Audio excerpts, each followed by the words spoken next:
Hey guys, welcome back to the Steel Forum. It is August 1st, 2019, a great day for a live stream, as long as all you want to hear is me complaining about things, and possibly even sipping some delicious cold brew coffee. So as it is, I had a conversation yesterday with one of our customers, and I don't know, I felt like it was one of those rants that just needs to be shared with the world. And my question for the day, and I guess it's a question for eternity, is what happened to standards?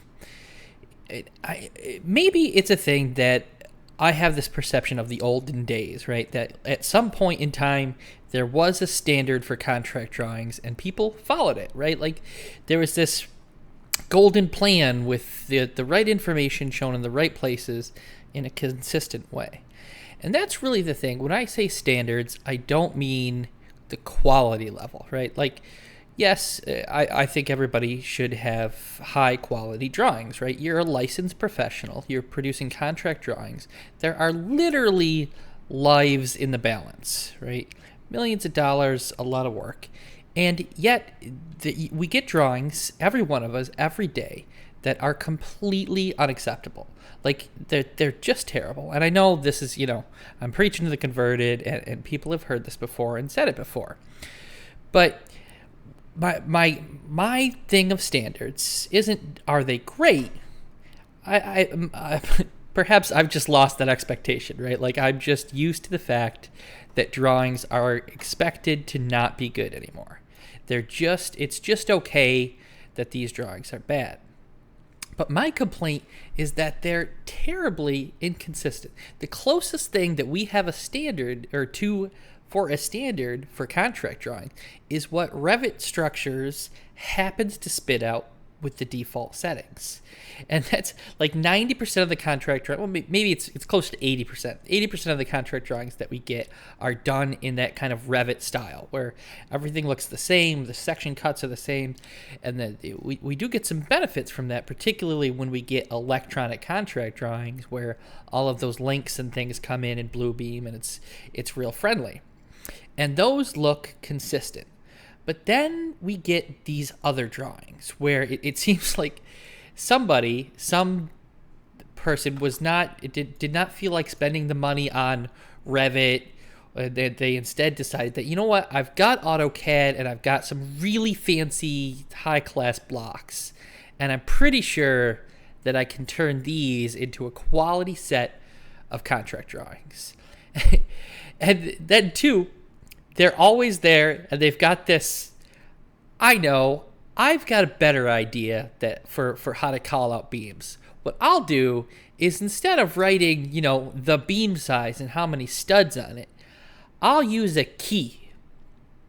There's going to be a key on the contract drawings on sheet S001 with B2, B3, B4, B5, B6, and I'll make it nice and easy for the detailer. All he has to do is always keep this key up while he's looking at my plans. And then it'll be super simple because all he has to do, he sees B2, all he has to do is go to S001 and look at the schedule, and then he'll know what the beam size is.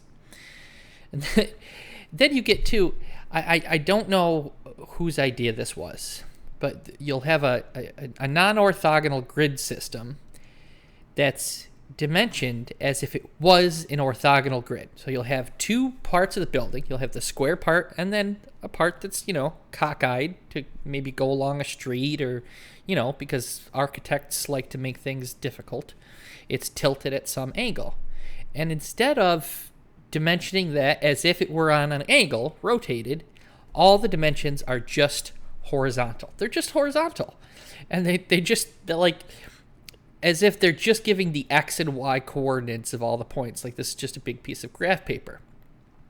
And actually, if that were the way that they did it, like if they just, here's your column location, it's at X, Y, X 375.24, Y 753, that would be fine. Actually, I would love that, right? Like here is the coordinate of every column.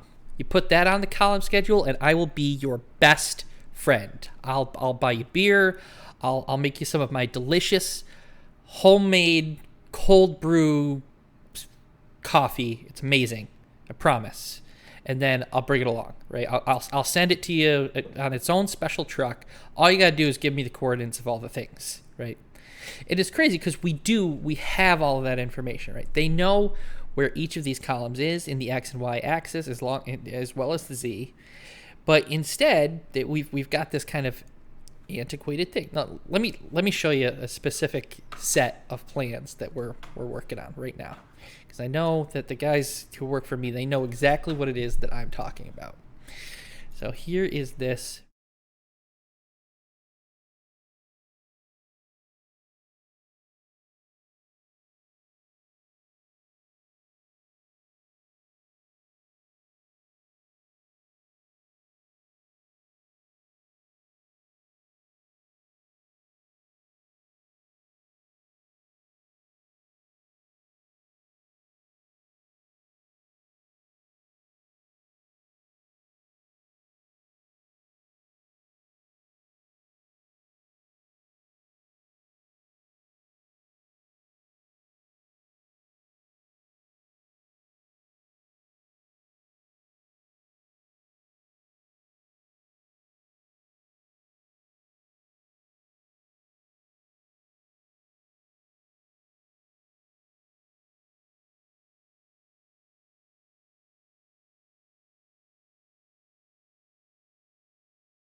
All right, so apparently I haven't set up the microphone on that interface, so I'll have to figure that out later.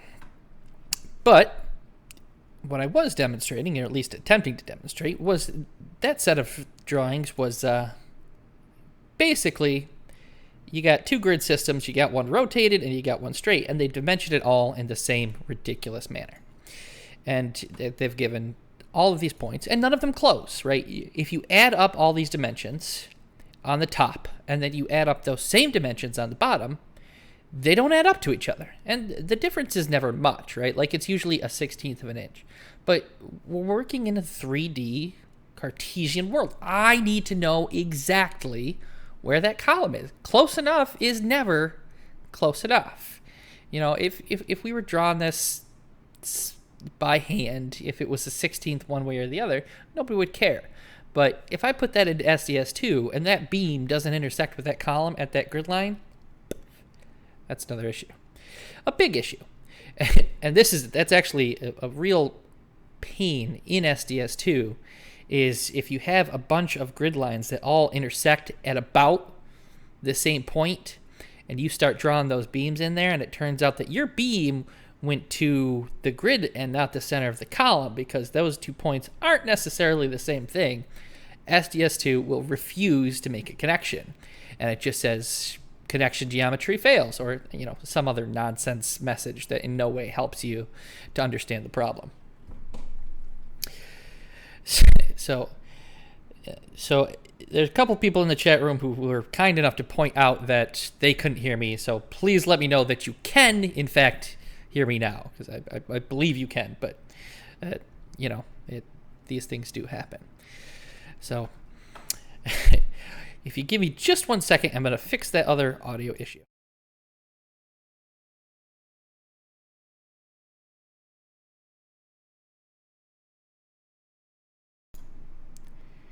All right, and there we go. So I believe that's fixed. So this is that set of drawings that I was talking about, and to go kind of back over that point.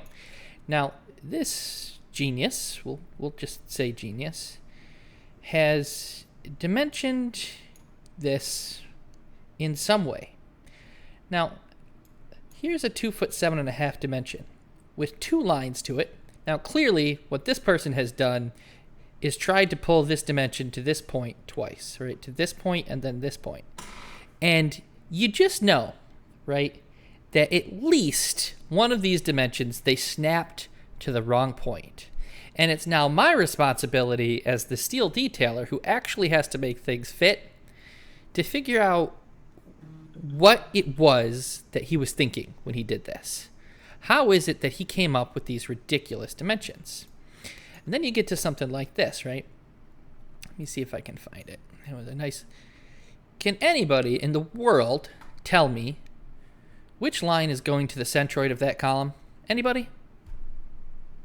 I don't even know if the resolution is high enough through YouTube for you to even see those two lines. And I'm supposed to figure out which way that grid is. All right. So I know it. I'm doing it. I'm getting off the point, right? The point is that there needs to be a governing body, right? Like there needs to be somebody that says, when you have a column schedule, here's what it should look like. And, you know, here's what you list. Here's the base plate size, the anchor bolt size, the base plate elevation, the columns, probably not the rotation, but the grid line that it's on. Here's how you list offsets. How many times have you gotten a column schedule and it says in the location near grid line B, and then you go to B and there's no column there, and there's one halfway between B and A, and you're like, well, is that the one they're talking about? Is that what they're trying to tell me? And then we're doing this, you know, fantastic thing that any licensed professional should enjoy, you know, an idiot steel detailer trying to do, guess at what it was their intention to do. Here's a great one. Okay, this was pointed out by my detailer. Hey Jason, if you're out there, what's up?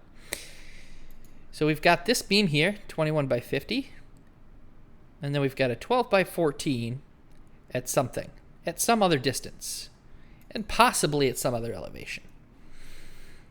Now, if they had zero offset, if they were off, you know, if they had an elevation, but there's not even a section cut through here. How did you issue these as contract drawings? And how do you keep your license after you do that? Legitimately, I don't understand how that's acceptable. How can you produce this set of drawings, which is going to lead to failures and extra costs, and have the owner, right, look at them and say, yep, you did an excellent job on this set of drawings. Here's your check. Fine, sir. And then how do you sleep that night knowing that the first thing any detailer does that's going to pull up these drawings is start getting out his red pen and issuing RFIs? And that's not free, right? Like any detailer in the world, if you're a detailer out there and you're bidding a job, it's not how many members there are, it's not how many tons are in the job, it's not the hung lintels, it's the how bad are these drawings, how much time are my employees going to spend having to figure out what you were dreaming about when you drew this thing. And when I see drawings like this, it's a lot. And I firmly believe that our customer who sent this to, they have their own detailing staff, right? They sent this to us because they looked at it and said, I don't want to. No, you know what? I would much rather sign my name on this line than say, let's figure this out for ourselves and let's try to figure out what's going on here. It's absolutely crazy. And even this, what is this going to? Where is it supposed to be? It's ridiculous. It makes me so angry. But then here was the thing that I started to think about, because I try to reflect on what I'm saying, right? And am I being reasonable? And then I thought to myself, well, what about detailers, right? We have exactly the same problem. The first thing that you can do, you can open up at any time you get detailed drawings from any customer. You know, hey, we got these under a previous thing, or maybe you're working on the miscellaneous package and the structural's already detailed. The first thing you can tell instantly, you get a set of drawings. These were made in Tekla, SDS2, or some CAD type software. I used to be able to pick out SSDCP drawings and StruCAD drawings and all these other ones. I can't really do that as well anymore. I just kind of classify them all in as AutoCAD other. But right away, you can tell, yep, these are SDS2 drawings or these are Tekla drawings. And I still have this thing with Tekla drawings, right? Particularly their grid bubbles. And it drives me crazy. Two things with Tekla drawings. The grid bubbles are not round. That drives me. I don't know why they're ovals, not whatever that shape is where it's, it's a slotted hole, right? And then their slot callouts don't go to the right spot. They don't. It drives me crazy. There will be a hole group, and they will point to a single hole, not the dimension line, but a single hole, and they'll call that out as a different diameter. Now, to me, yes,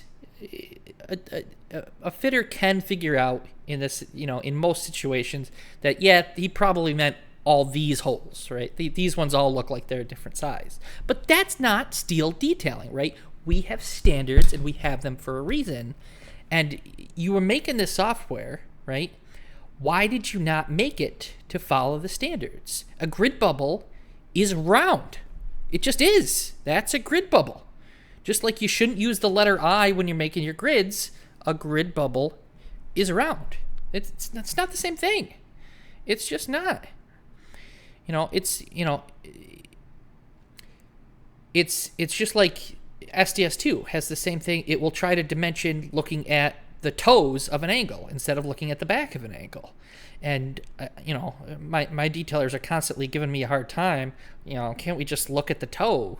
Or, look at the toe of it. I'm like, no, you can't. And there are reasons for that, right? It's not just that somebody made it up at some point. There is a reason. It's because you draw tape. You could draw tape across the back of an angle. You can't draw tape across the toe of a freaking angle, right? And there's other reasons, punching holes in the whole thing when it's laying on the... But decision was made. Standard is you dimension from the back. And that's the standard, and that's what we have to keep, right? You cannot just do things your own way because you got creative and thought it would be more fun, right? I can't start stubbing holes from the right end of the beam because when I send them to the fabricator, they're going to send them back to me and say, these aren't acceptable. And the problem here really comes from the fact that owners don't know what good contract drawings look like. They have no idea. So when they've paid an engineer to produce them a set of contract drawings, and the engineer says, here, these are great contract drawings. The owner looks at them and says, you're right. These are great contract drawings. Seems like all the information is here. There's a beam size right there. And then later when we push back and say these contract drawings suck, then at that point, it's already too late. The owner's engaged, the contract drawings have been produced, and we're stuck here. We're just stuck. Now we have to make something happen because we have this, what's the word that they use for the ridiculous schedule that they have these days? Oh, man, there's a specific word. Expedited delivery. They call it expedited delivery, which basically means the contract drawings aren't done yet, but we're going to start construction anyways. This is my favorite one. Recently, we got a set of drawings from a client, and this is probably the fourth set of drawings that we'd gotten since we started detailing this project. And I swear to heaven above, these contract drawings had the words written on them, 100% contract drawings, not for construction. You can't be 100% done with contract drawings and have them not be for construction. What are these for then? Am I supposed to display these on my wall? What am I supposed to do? And I also, at what point we're building the building off of these drawings and they say not for construction? Does that, in some way, at some point, is somebody going to sue a detailer and say, well, you used drawings that said not for construction. What were you thinking? Why'd you use those? And it's one of those things that they've done so many times. It's like your kid not eating their peas. At some point at dinner, you're just like, fine, screw it. Don't eat the peas. Just stop bothering me about it. We can't, if we, every time we got a set of drawings that said not for construction, we refused to detail it, literally nothing ever would be detailed. Because I don't think in the last maybe 9 years have I ever received a contract drawing set that said, these are done. They always say something ridiculous. Like, permit set, bid set, coordination set. What else? What are some of the other ones? I mean, there's not for construction set. There's preliminary not for construction. For bidding purposes only. All of those, and then eventually, it gets to the point where we're supposed to be fabricating the job, and these are still just the contract drawings we have. And then you get the most famous thing that anybody the 3 favorite letters in construction are ASI, right? Architect's Supplementary Instructions. And because on this letterhead, I think Turner is famous for this. There's a couple of them, though, because the other construction managers caught on to this. Right at the top of their form, it says, this is not a change order. We don't anticipate any changes in contract, amount, or the schedule based on these supplemental instructions, right? We just think maybe you couldn't quite figure out what we meant. So here's these other dimensions, right? Which is what it's supposed to be. But now, every architect, I shouldn't say some.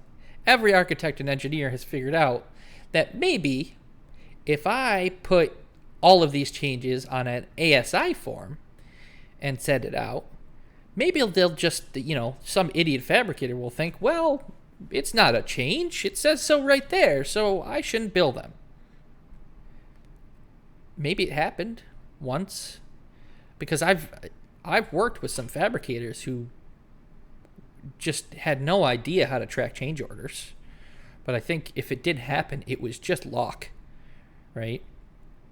It was just the fact that this fabricator happened to not have any processes in place to make sure that when contract drawings were revised, they made their way all the way through. And so they happened to get some free work. But that's no responsible fabricator is doing that, right? Nobody's like, oh, well, it's an ASI. I guess I don't have to bill for it. No, you're still gonna have to pay me for it. But then too, fabricators. Are there any fabricators in the chat room? They get this thing too. They'll get in their subcontract agreements, and it'll say first, don't do work if we haven't agreed to the change order. If you do any contract or change order work without a signed change order, then it's on you. You have to do it for free. And then in another paragraph, they'll say you can't hold the job up for a non-executed change order. You have to keep working. And if you do, you'll be subject to the delay costs. So now you got a choice. Do you do the work for free based on the contract? Or do you get back charged for the delay based on the contract? And that's like standard. Turner, wily foxes, very, very smart. Not decent or good, but very, very smart. They put in all those subcontract agreements these ridiculous terms. And a lot of fabricators feel completely bent over the barrel to just follow these contract terms, right? I was sent a subcontract agreement, and my choices are A, sign it as it is, or B, don't get the job. And I would encourage them to, if those are your only choices, you select B. Because if you are not a party to negotiating the contract, you don't want to be involved in it. Now, the only exception to that is multiple prime contracts. In those cases where there are multiple primes and the steel contractor, this happens a lot on very large projects, school projects usually, where you have the steel contractor is a prime contractor. It's usually a much more expensive proposition, but also all of the bidders are working with a very clear, very well written, very clearly written contract agreement. This is the way it's going to be. Follow these steps. And it includes crazy, some strange things, like you've got to have somebody on site for all of these meetings before even a piece of steel is in the air. You have to do site cleanup before, 6 months after the steel is still there. You still have to have a guy come into toolbox talks or something like that. And some of the terms are ridiculous, but they're clearly stated, and so that you could bid them appropriately and follow it up. And you better do it too, because they will hold you to even ridiculous things, right? Some of those project managers will make you sit in every one of those meetings 6 months before the project even starts digging, when you have literally nothing to say. Uh-oh, I'm being pinged.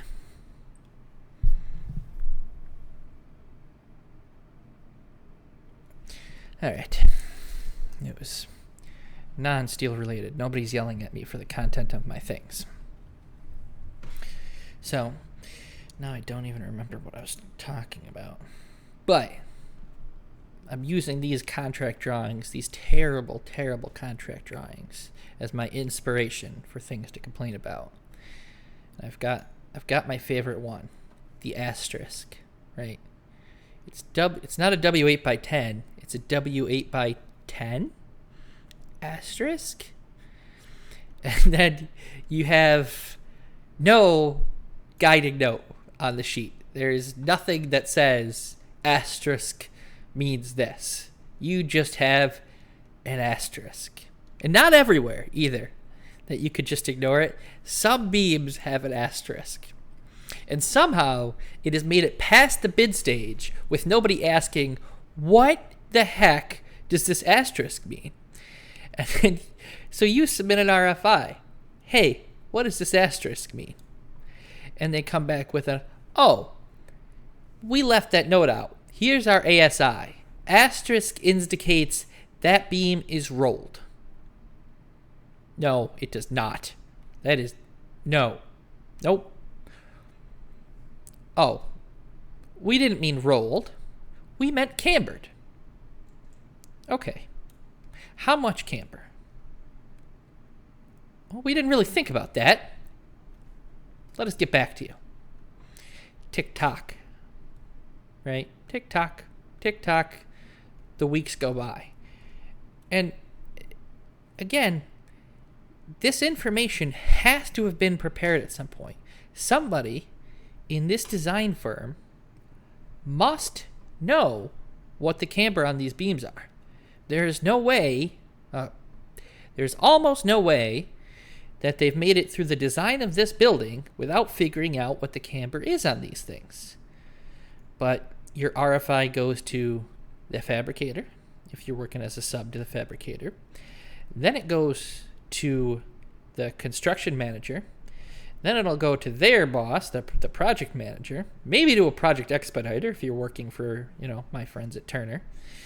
Then it goes to the engineering firm, the engineer's project manager, because it's not an engineer, the engineer's project manager. Then they respond, not the engineer, again, the engineer's project manager. They respond, blah, blah, blah, nonsense. And that gets filtered back through. It gets onto the Procore website. And then somebody marks it as answered. And then it filters all the way back through. And then you get an attachment that says, blah, blah, blah, nonsense. Doesn't make any sense. So now you have to submit another RFI asking the same question. You can't just say, that doesn't answer the question. Now you have to submit a second RFI. Because project manager believes he answered the question. But no, he didn't. So now we need you to go to our Proform website and we need you to create a new RFI. And the website doesn't work because you've been given a login at some point, right? As x@hudsonsteel.net. And that was from Turner Construction Miami, and you're now working for Turner Construction Boston. And those two sites don't jive. Can you feel my bitterness at this? These Procore websites, these submittal exchanges, every one of them, right? Every one of them is terrible. So you put together your RFI, you upload it, then Mr. Construction Manager takes your RFI, your well-phrased RFI that asks exactly the question that you want to ask, and they reword it for conciseness. Also, leaving out the entire point of why you issued the RFI, asking a almost the same, but not quite the same question. And now your customer is on the phone saying, hey, why don't I have drawings? And you say, I never got this RFI response. And they say, haha, yes, you did. It was marked answered. And round we go. I've been talking too long already. I can't hold this up. I need Matt back. See? I need a co-host so that when I sip my drink, I don't have to sit in awkward silence.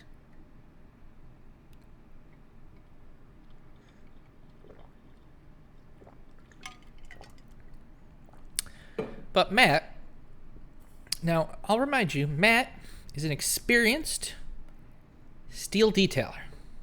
He's been doing this for quite some time, and he still was under the mistaken impression that steel detailers are allowed to take vacations. Steel detailers taking vacations is an abomination, and it's completely unacceptable based on my past experience for them ever. And it is implicit on me to call him as many times during his vacation with inane questions. And not only must I call him as many times as possible, but it's just as important that I be angry at him, and that the fact that he is on vacation is the cause of every problem that I now have in my company. I think that's crucially important. So I try to at least 3 times a day call him and make sure that he still knows that he's a steel detailer, and as such is not allowed to go on vacations. And as soon as he gets back, I'll make sure that all of the stuff that was supposed to happen while he was gone on vacation is immediately dropped on his desk and told that it's overdue and you're a terrible person for not having completed it already. That's it.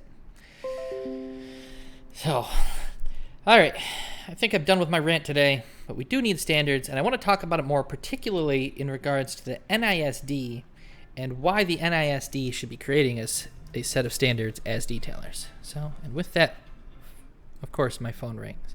It's been great talking to you guys. I hope to see you back here on the Steel Forum.